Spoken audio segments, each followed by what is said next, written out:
नमस्कार. मी सारंग लक्ष्मीकांत दुर्गे.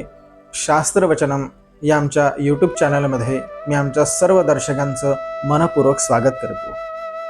आता वैशाख तृतीया म्हणजे अक्षय तृतीया येते आहे आणि अक्षय तृतीया ही अत्यंत पुण्यकारक ही तिथी आहे. याला युगादी तिथी असं सुद्धा म्हणतात. कृतयुगाचा आरंभ याच दिवशी झाल्याने ही तिथी अत्यंत पुण्यकारक आहे आणि या दिवशी श्राद्धाधिक कर्म केल्याने ती सर्व अक्षय होतात. या दिवशी पापाचा क्षय आणि पुण्याची वृद्धी या दोन्ही गोष्टी साधल्या जातात.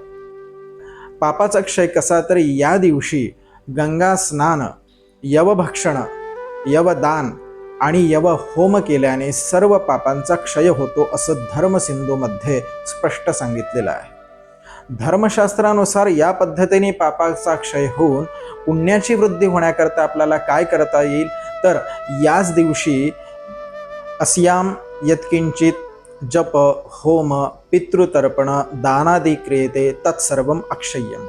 या अक्षय तृतीयेच्या दिवशी जो कोणी व्यक्ती जप करेल, दान करेल, पितृ करता काही श्राद्धाधिक कर्म करेल आणि होम करेल, या त्याच्या सर्व क्रियांचं पुण्य हे अक्षय्य होतं. म्हणजे वारंवार हे पुण्य त्याला फळ प्राप्त करून देणारं असतं. म्हणून या दिवशी सर्व पद्धतीची ही जे काही कर्म सांगितलेली आहे ते निश्चित आपण सर्वांनी करावी. इतकंच नव्हे तर या दिवशी आपल्याला एक पाण्याने भरलेला कुंभ सुद्धा सत्पात्री व्यक्तीला दान केल्याने पितरांची अक्षय तृप्ती होते असं सुद्धा धर्मशास्त्रामध्ये सांगितलेलं आहे. या दिवशी आपल्याला काही शुभकर्म करायची असतात. ती कुठली करावी? सोनं खरेदी, चांदी खरेदी, काही खरेदी करायचं असेल, वस्त्र असेल, प्लॉट, जागा, फ्लॅट, घर, कुठलंही खरेदी जर आपल्याला करायचं असेल तर आपण या दिवशी निश्चित करू शकता.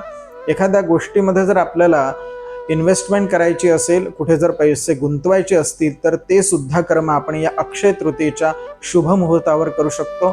कारण 3.5 मुहूर्तापैकी एक शुभ मुहूर्त हा अक्षय तृतीयेचा आहे. म्हणून अत्यंत पुण्यकारक अशी ही तिथी आहे.